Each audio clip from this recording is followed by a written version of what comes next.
시작.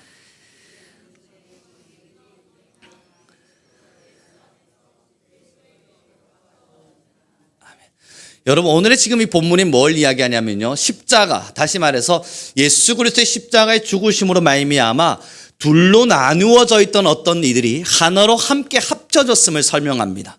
원래는 둘이었는데 예수 그리스도의 죽으심으로 말미암아 하나가 되었다는 걸 말해요. 그게 대표적으로 무엇인가 보았을 때 하나님과 우리 사이는 둘로 나누어져 있었습니다. 하나님의 온전한 거룩하심이 있었고 우리의 완벽한 죄성이 있었습니다. 죄 많은 우리가 거룩하신 하나님과 함께 할 수는 없어요. 왜 그러하냐 하면 죄 많은 우리가 하나님과 함께하는 순간 하나님의 거룩하심이 훼손될 터이고, 또한 그 거룩하신 하나님과 우리가 함께하는 순간 우리도 우리의 죄의 낱낱이 드러남으로 말미암아 이 죄의 고통 속에서 이겨낼 방도가 없습니다. 다시 말해서 판결물이 시작된다는 거예요. 우리가 판결을 받고 심판을 받게 되기 때문에 결국 우리의 죄로 말미암아 우리는 고통과 어려움 속에 살아갈 수밖에 없어요. 그래서 둘로 나누어져 있었는데 여기에 화목제물 하나가 들어오게 됩니다. 예수 그리스도가 십자가의 죽으심으로 말미암아 이 둘로 나누어져 있던 사이를 하나로 엮어주셨습니다. 왜 그게 가능하냐고요? 예수 그리스도가 우리의 죄를 대신하여 죽으셨기 때문입니다.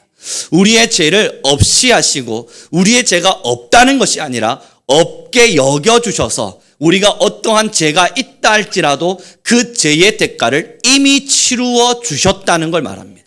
그래서 하나님께로 나아갈 수 있는 관계로 우리를 회복시키셨죠. 여러분, 이렇게 하나님께로 나아갈 수 있는 둘로 나누어져 있던 우리가 하나가 되었는데 여기서 끝인가? 그렇지 않더군요. 예수 그리스도의 죽으심은 또 다른 둘을 하나로 묶으셨습니다. 그게 오늘의 본문인데요, 함께 좀 보았으면 좋겠습니다. 우리 함께 읽도록 하겠습니다. 18절의 말씀을 함께 했습니다. 시작.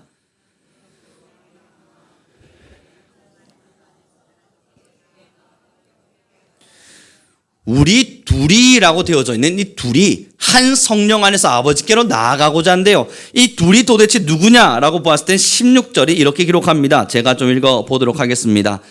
또 십자가로 이 둘을 한 몸으로 하나님과 화목하게 하려 하심이라. 원수된 것을 십자가로 소멸하시고 또 오셔서 먼 데 있는 너희에게 평안을 전하시고 그 뒤에 가까이 있는 자들에게 평안을 전하셨으니 이 둘을 한 성령으로 묶고자 하였다. 여러분, 여기서 이제 궁금하지 않으세요? 먼 데 있는 자들, 가까이 있는 자들, 이 둘이 도대체 누구죠? 다시요. 17절 말씀 보십시오. 예수님이 오셔서 먼 데 있는 너희에게는 평안을 전하시고 가까이 있는 자들에게도 평안을 전하셨으니, 그리고 18절에 이 둘이 한 성령 안에서 아버지께 나아가게 해주고자 함이었다. 여러분, 지금 똑같이 평안을 전하고 있지 않습니까? 둘 다 똑같이 평안을 전하는데 먼 데 있는 자에게도 평안을 전하고 가까이 있는 자들에게 평안을 전한다. 이것을 구별하여 설명한 이유가 도대체 뭐냐고요? 명확합니다. 먼 데 있는 자들은 이방인입니다. 가까이 있는 자들은 어릴 때부터 하나님을 하나님이라 부르며 살았던 많은 유대인들입니다. 다시 말해서 먼 데 있는 이방인들도 가까이에 있는 유대인들도 모두에게 평안을 전함으로써 이 둘이 하나가 되어, 이 둘이 한 성령 안에서 하나가 되어 누구에게요? 하나님께로 나오게 해주기 위해 주님이 죽으셨다는 거예요. 여러분, 이게 뭘 말하냐면 갈라져 있는 사이입니다. 유대인들은 이방인하고 상종하지 않았어요. 왜냐고요? 난 거룩하거든요. 난 하나님의 선민이거든요. 난 하나님의 백성이거든요. 저들은 하나님을 모르기 때문에 저렇게 이상한 행동들을 하며 살아가고, 나는 거룩한 하나님의 자녀들이니 나는 저들과 상종할 수 없다. 서로 사이를 갈라두고 살았습니다. 그런데 예수님이 오셔서 이방인과 유대인의 사이를 하나로 묶어주셨다는 거예요. 사랑하는 성도 여러분, 어쩌면 교회 안에서 우리의 모습들을 조금은 들여다보아야만 합니다. 교회를 다니다 보면, 신앙생활을 오랫동안 하다 보면 어쩔 수 없는 이분법 하나에 빠지게 되는데, 나는 거룩하고 나는 하나님의 자녀이고 저들은 하나님을 믿지 않는 비그리스도인들, 미그리스도인들, 그래서 하나님께 버림받은 자라 생각하게 되기도 합니다. 그래서 여러분, 사회를 완벽히 갈라놓고는요, 예수님 믿는 사람들하고는 친구도 하지 말라는 이야기도 했잖아요. 예수님 믿지 않는 사람들이 예수님 믿는 사람들하고는 친구도 하지 말라 이야기했어요. 그리고 예수님 믿는 사람들도 거기에 대뜸 불끈하면서, 맞아, 너희들이 나를 이해하지 못한다고? 그럼 나도 너희들과 상종하지 않을래? 하며 교회가, 세상 사람들이 교회를 비난하고 때로는 교회를 미워하고 교회 사람들을 오해하자 그 오해를 풀려고 나아간 게 아니라, 나도 그럼 너희들과 상종하지 않을래? 하며 교회에 담을 세웠습니다. 우리끼리 예배해 봅시다. 우리끼리 찬양합시다. 우리끼리 사랑합시다. 우리끼리 함께 하다가 이 높은 문턱을 열고 들어오는 자가 있다면, 이 높은 성벽을 허물고 누군가 들어온다면 그는 그래도 우리를 받아들일 준비가 되어 있으니 우리도 용납해 줍시다 하며 우리 스스로도 교회 안에 벽을 세웠습니다. 사랑하는 성도 여러분, 예수님 믿지 않는 사람들이야 우리를 오해하는 게 당연하죠. 그들의 이성으로는 납득되지가 않잖아요. 하나님이 살아계신다 말할 때 저들은 하나님을 부정한단 말이에요. 그러니 납득이 되겠습니까? 이상한 사람들이라고 여길 수밖에 없죠. 저와 여러분이야 하나님을 믿었고 하나님을 알고 있고 하나님의 사랑이 무엇인지를 경험했지만, 경험하지 않은 자들에게 이것이 어떻게 설명이 되겠어요?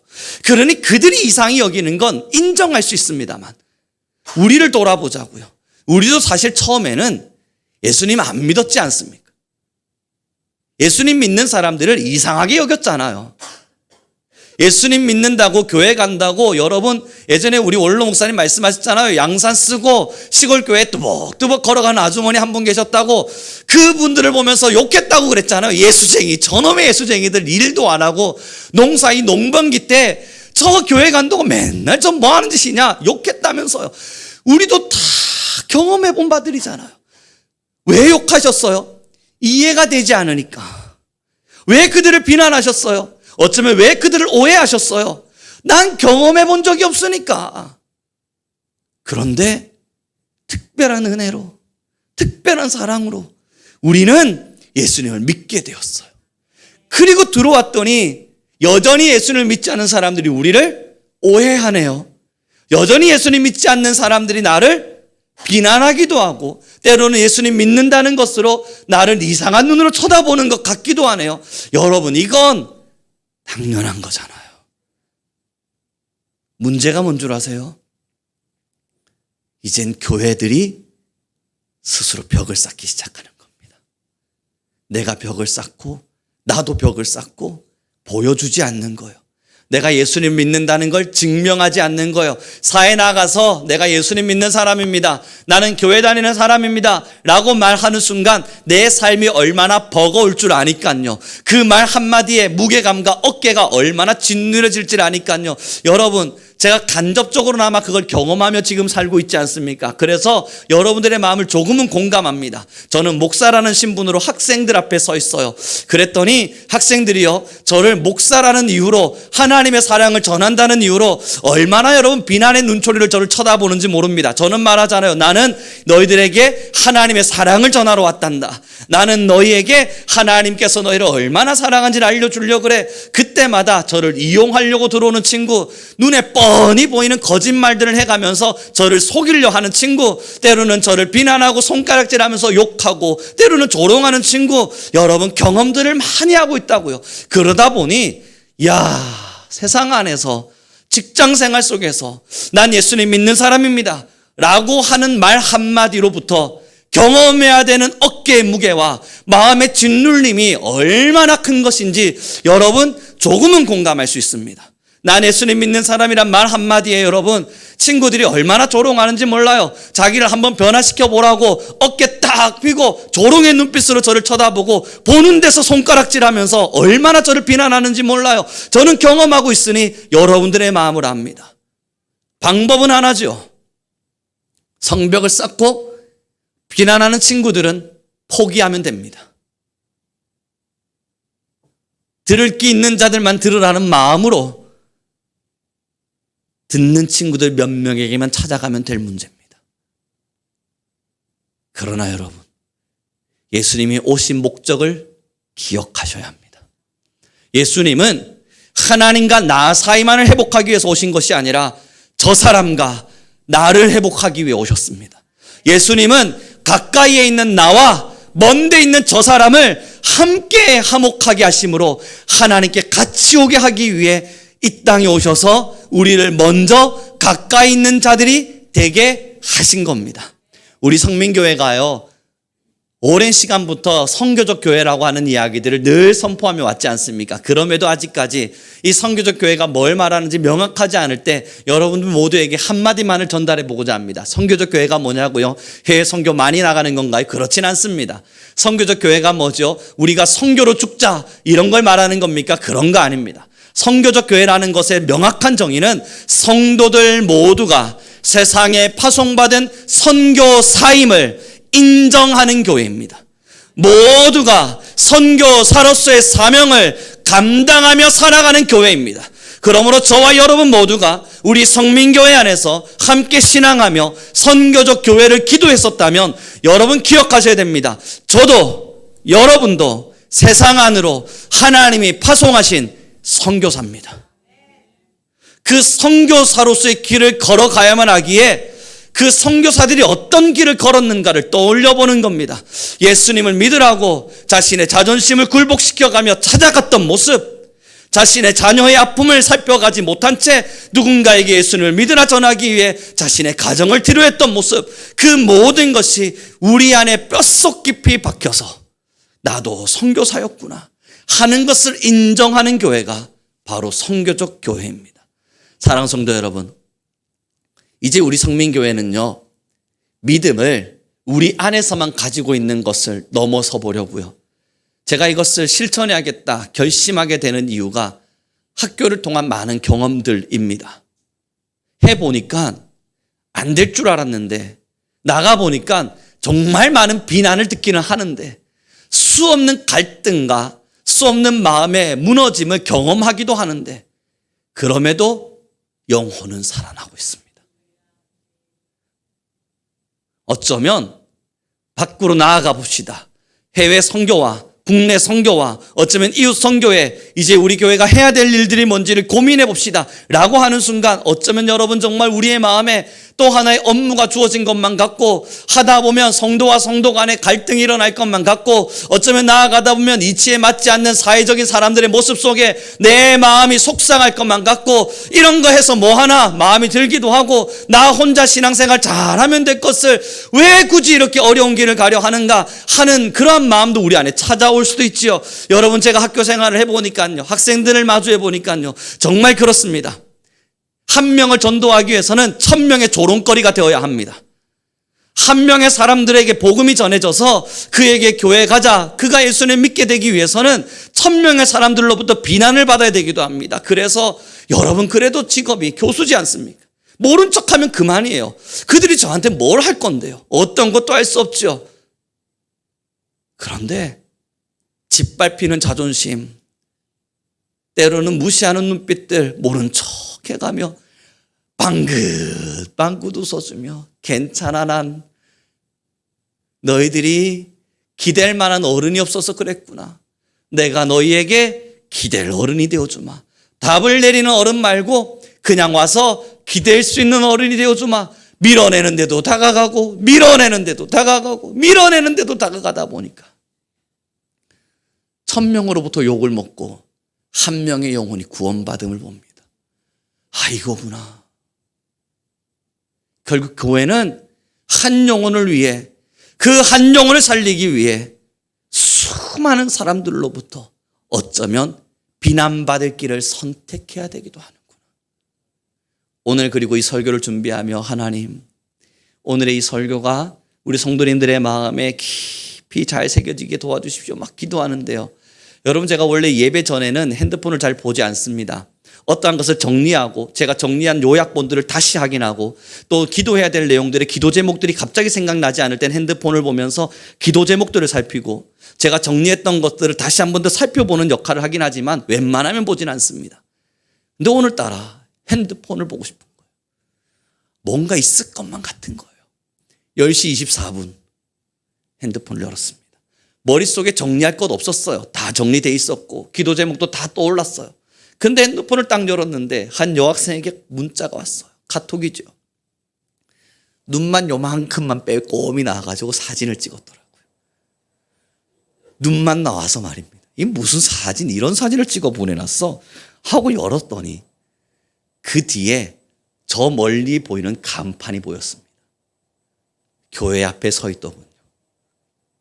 자기 교회 왔다고, 예배 드리러 왔다고 자랑하려고요. 제가 여러분 답장을 했습니다.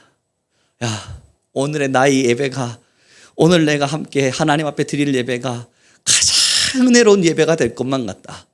문자를 딱 했더니 그 친구는 이미 예배를 마치고 나오면서 찍은 사진이더라고요. 저한테 카톡이 왔었습니다. 은혜의 말씀 듣고 목사님이 저를 위해 기도도 해주셨습니다.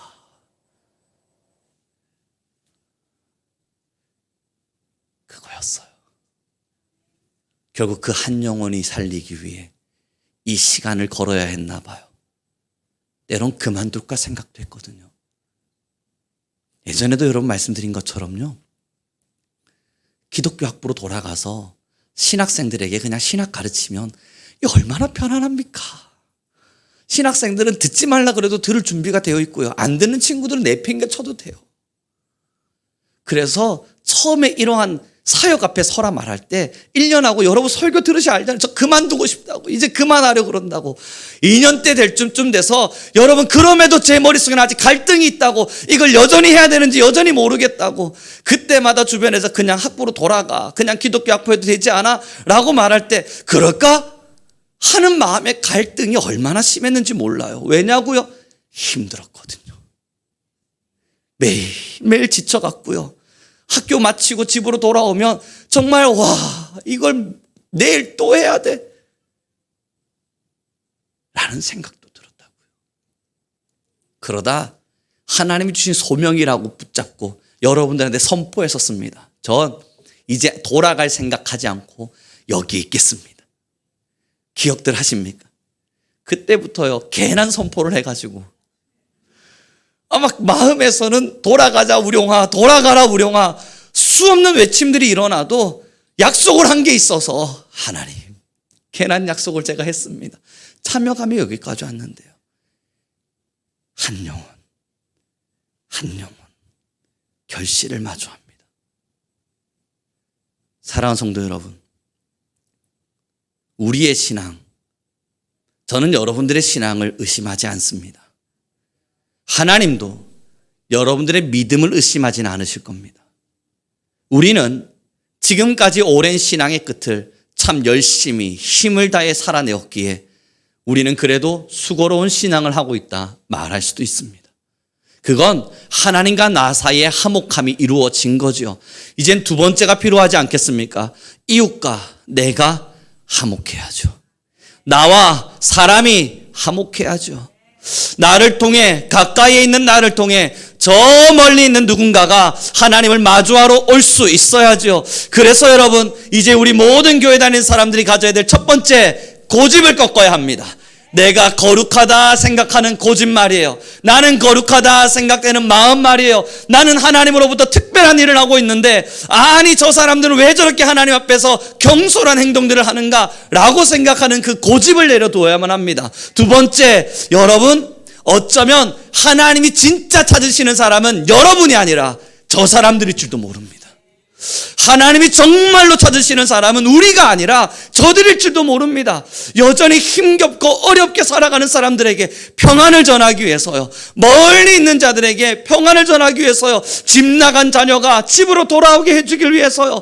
이러니 여러분, 탕자의 비유가 우리에게 마음에 와닿지 않습니까? 집에 있는 큰아들이요, 아들이 두 번째 아들이 돌아왔습니다.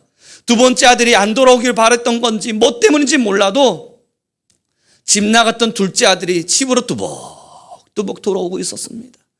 아버지는 기꺼이 달려나가서 그에게 안아주고 그를 불쌍히 여겨가며, 마음이 찢어지는 고통 속에 불쌍히 여겨가며 그를 위하여 손을 잡아주었습니다. 그랬더니 여러분, 큰아들이 일하고 돌아와서 뭐라 말합니까? 하나님, 아니죠, 아버지, 내가 당신을 위해서요 지금까지 일하고 있을 동안 나를 위해서는 소 한 마리 잡아주지 않았고 내 친구들과 벗을 데려다가는 잔치하란 말 한마디 하지 않더니 저기 집 나간 자녀, 아버지의 재산을 다 탕진한 자녀, 아버지를 버렸고 가족을 버렸던 저 둘째 아들이 돌아왔는데 이 소를 잡는 게 무슨 말입니까? 사랑하는 성도 여러분, 우리의 본심을 한번 살펴보아야 합니다. 어쩌면 우리의 내면 속에 숨겨진 본심을 살펴야 합니다. 이제 우리에게 필요한 건 큰아들의 마음이 아니라 변화된 큰아들의 마음일 겁니다. 큰아들도 이랬어야 돼요. 내 동생이 돌아오길 바란다. 그리고 돌아왔을 땐 큰아들도 소 한 마리 아버지가 잡으셨으면 자기도 소 한 마리 잡아다가 내 동생아 돌아왔구나 했어야 합니다. 왜냐고요? 영혼이 돌아오길 기다렸거든요. 사랑하는 성도 여러분, 이제 우리가 나아가야 할 자리는요, 이제 우리 성민교회가 가고 싶은 길은요, 이제 우리 성민교회가 하나님 앞에서 받은 사명은요, 여러분들의 믿음을 단단하게 세워주는 일이 아닙니다. 여러분들의 믿음이 흔들리지 않도록 붙잡아주는 일이 우리 교회가 할 일이 아닙니다. 이미 하나님의 평안 안에 거하신 여러분, 교회는 그 이상을 향해 가야 합니다.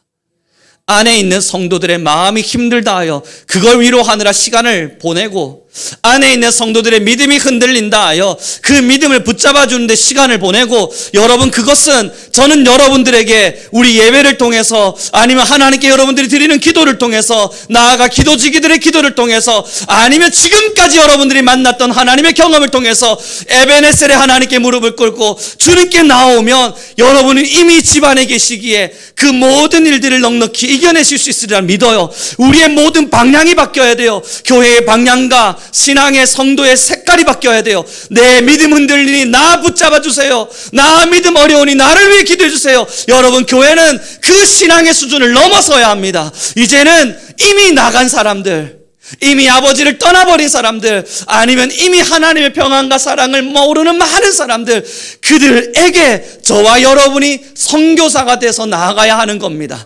사랑하는 성도 여러분, 결국 우리 모두가 선교적 교회를 꿈꾸고 여기까지 걸어온 이유는 나아가야만 하기 때문이에요. 내 신앙이 미숙한데 그게 가능합니까? 내 신앙이 연약한데 그게 가능할까요? 저는 주일날 예배 한 번 드리는 것도 버거운 사람인데 그게 가능합니까? 예, 가능합니다. 어린아이는 숟가락질을 배우는 것으로 박수를 받는 것이고, 조금 큰 아이는 걸음마로 박수 받는 겁니다. 좀 더 큰 아이는 덧셈 뺄셈 잘하면 박수 받는 거고, 조금 더 큰 아이는 미래를 향해서 달려가면 박수를 받는 겁니다. 더 큰 아이는 자기 스스로 인생을 개척해 나가면 박수를 받는 거예요. 신앙도 서로의 연수와 신앙의 색깔과 신앙의 수준은 다르겠지만 박수 받을 수 있는 일은 동일합니다. 어린 신앙인이세요? 숟가락질부터 해나가면 박수 받아요. 하나님은 지금 그걸 원하시는 거예요. 나는 아무것도 하지 않은 채 나는 미숙합니다, 나는 연약합니다, 나는 어립니다를 외치는 것이 아니라, 여러분 숟가락이라도 들면 박수를 받아요. 자립해 나가면 박수를 받고, 덧셈 뺄셈을 해나가면 하나님 응원해 주세요. 사랑하는 성도 여러분, 교회는요, 신앙은요, 결국 다른 사람을 살리기 위해서 이루어가는 길이지 나 잘 살아보자고 하는 길이 아니에요. 하나님이 우리를 이 땅에 여전히 살려두신 목적은 내가 아직 천국 가기에 미숙하기 때문이 아니라 믿음으로 충분히 천국에 와 아버지의 품에 안길만 하나 여전히 살려야 될 대상이 있기에 그들을 살리라고 남겨두신 거예요. 어떤 교회가 되기를 원하십니까? 저는 우리 성민교회 모든 성도님들에게, 아니 우리 하나님은 오늘 우리 성민교회 모든 성도님들에게 동일한 도전을 드릴 거라 믿습니다. 어떤 교회로 남기를 원하십니까? 우리 교회는 어떤 교회이길 기도하십니까? 하나님께 제가 받은 우리 성민교회의 사명은 나 하나 살아보자 발부둥치는 성도, 나 하나 잘 신앙해보자 고민하며 사는 성도, 적당히 성도들 간의 교제를 이루어가며 내가 아버지 앞에 잘 서야지 이기심 가득한 신앙으로 걸어가는 성도, 그런 걸 비전으로 받아본 적은 없습니다. 우리는 살리고 싶은 겁니다. 이미 집 나간 탕자가 돌아오길 기도하고 그것이 신앙의 목적인 듯 가장 뜨겁게 살아내는, 그렇게 하나님의 마음에 흡족한 교회가 되어 나를 위함이 아닌 타인을 위해 나아가는 교회가 되는 것. 처음 우리 성민교회에 발을 딛고 이곳에서 하나님이 목회를 맡기신다 여겨졌을 때, 그때 받은 사명이었습니다. 만약 그것이 아니었다면 여러분들이 오해하지 않고 들으셨으면 좋겠습니다. 저는 이 자리에 남지 않았을 겁니다. 기도하고 있을 때 하나님이 그 사명을 제게 주지 않으셨다면, 이곳에서 선교적 교회를 꾸고 하나님의 말씀으로 교회를 양육하기를 말씀하지 않으셨다면 저는 아마 다른 교회로 부임을 받아 그 길에 서 있든 아니면 교수로서의 사명에만 전념하며 살았을 겁니다. 사랑하는 성도 여러분, 이제 우리의 첫 발을 내딛어 봅시다. 이제 말씀을 정리해 가기로 원합니다. 여러분 궁금하진 않으셨어요? 지금까지 제가 설교를 하고 하나님의 말씀을 전할 때마다 가다가 멈춰서 참았고, 가다가 멈춰서 참았고, 하고 싶은 것은 가득하나 이걸 어떻게 해나가야 될지 하나님이 막으시는 것만 같아서 또 멈추어 섰고 또 멈추어 서며 가슴 답답한 시간을 오랜 시간 걸어왔다. 여러분들과 늘 나누었습니다. 여러분, 저는요, 하고 싶은 일이 생기면 그 하고 싶은 거 하나를 너무 하고 싶어 하는 사람입니다. 쉽게 오늘 이 음식이 먹고 싶어 꽂히는 순간 수단과 방법을 가리지 않고 먹어내야만 하는 사람입니다. 하고 싶은 거 하나가 딱 생기면 그 하나는 지금 당장 해내지 않으면 답답증을 견디지 못하는 사람입니다. 캐나다에서 한국으로 돌아왔고 한국에서 사역을 시작해 나아가는 어떠한 시점, 참 많은 기도가 있었습니다. 그때 하나님은 선교적 교회라는 야망과 비전을 저의 가슴에 뼛속까지 심겨 놓으셨습니다. 그래, 가자. 우리 성민교회를 통해 하나님이 이걸 원하시는구나. 그럼 내가 가야지. 선택했었죠. 여러분들은 아실지 모르지만 그렇게 길을 가다 보니 어느 한 교회에서 연락이 왔습니다. 나름의 상당히 큰 규모와 적당한 조건과 저의 목회에 탄탄한 길을 열어줄 것만 같은 조건이었죠. 답답했습니다.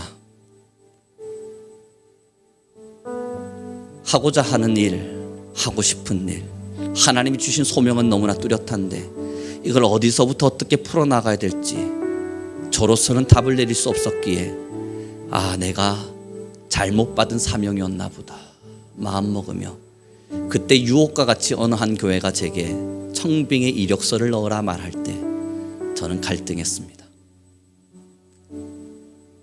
3,500여 명, 나름의 괜찮은 조건, 이력서를 넣으면 될 것만 같이 말해주는 목사님들의 이야기. 가자.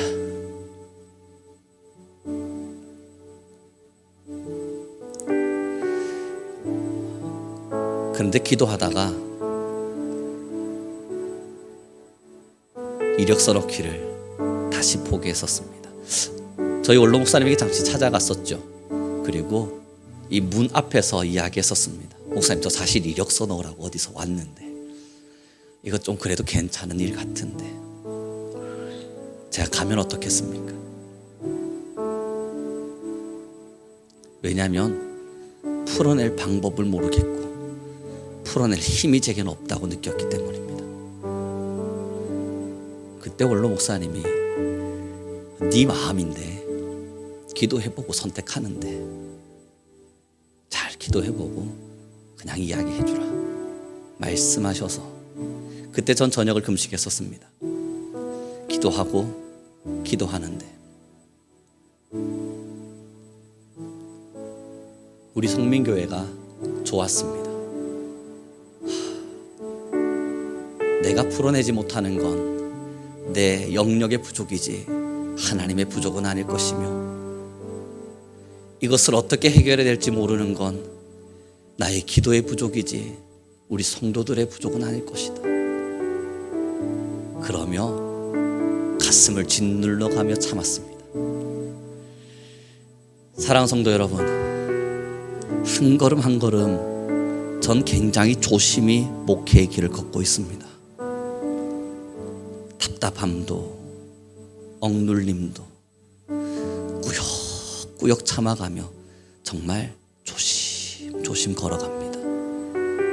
하나님이 원하시는 길이 뭔지 섣부른 인간의 판단으로 잘못된 선택을 하고 싶지 않은 그냥 마음 약한 목회자의 마음 때문입니다. 그러다 보니 여기까지 왔어요. 여러분 오늘 광고 보셨죠? 이거 하나 쓰기까지 몇 년이 걸렸는지 모릅니다. 여러분들이 보실 때에는 이 광고가 갑작스레 만들어진 거라 느끼시겠지만 수년을 고민했고 수년을 기다렸고 수년을 참아온 겁니다. 우리 아내에게 야 이제 이거 한번 써볼까 이런 일을 해보고자 하는데 해볼까? 그리고 나서 광고를 썼다가 지웠다가 1년을 또 기다렸다가 아직은 아닌가 또 썼다가 지웠다가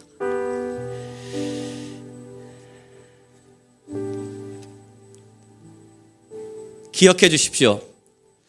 우리 성민교회가 가고자 하는 길은 명확합니다. 이곳에서 우리 성민교회가 가고자 하는 방향은 정확합니다. 우리 성민교회는 성도의 신앙의 흔들림을 외면하는 교회는 아닙니다. 성도의 미약함과 연약함을 부정하는 교회도 아닙니다. 그러나 우리 성민교회의 가장 큰 가치는 내 신앙이 흔들리는 것이 중심이 되는 것이 아니라 누군가 여전히 하나님을 모르는 사람들에게 하나님의 복음을 전한다. 이게 우리 교회의 가치여야만 합니다. 흔들리는 거 여러분 가능하다면 예배 안에서 잘 잡아가길 바랍니다. 여러분들의 신앙이 미흡해지는 거 주변의 이웃과 사람들에게 아니면 누군가 여러분을 위해 기도하고 있다는 믿음 안에서 일어나길 바랍니다. 여러분을 위해 목회자는 기도를 쉬지 않습니다. 여러분들을 위해 기도하는 건 매일매일 당연히 이루어가고 있습니다. 그러니 그 믿음 안에서 여러분들은 그것을 의지하며 하나님 앞에서 굳건히 서가길 바랍니다. 하지만 이게 우리 교회의 길이 되는 순간 우리도 또 병들어갈 겁니다. 하나님은 이것 때문에 교회를 세우지 않았다는 거 저는 너무나 정확히 알고 있고 여러분도 명확히 아시리라 믿습니다. 하나님의 구원의 목적은 하나님의 이 땅에 오심의 목적은 여러분을 구원하기 위함이 아니라 사실은 지금도 죽어가는 저 사람들을 구원하기 위함입니다. 어떻게 가야 할까요? 무엇을 향해 가야 할까요? 이제 우리 교회는 함께 가기를 원합니다. 교회의 야망이 아니라 목사의 비전이 아니라 성도 전부가 하나님 안에서의 선교사가 되어 사랑하는 성도 여러분 복음을 위해 복음을 들고 복음 때문에 나를 죽여가며 나의 자존심을 꺾어가며 나의 정욕을 지워가며 복음으로 인해서 마음껏 살아가는 교회 되길 간절히 소망합니다. 이 시간 함께 기도하며 나아갑시다. 기도할 때 주님 이제 우리 안에 임하여 주셔서 우리 성민교회가 더 더 놀라운 복음의 힘을 붙들고 나아가게 하여 주소서. 우리 모든 성도가 삶의 터전의 선교사가 되어 하나님의 복음을 위하여 나를 내려놓는 귀한 하나님의 백성들이 되게 하여 주소서. 우리 주여 한번 부르시고 간절히 기도하며 나아갑니다.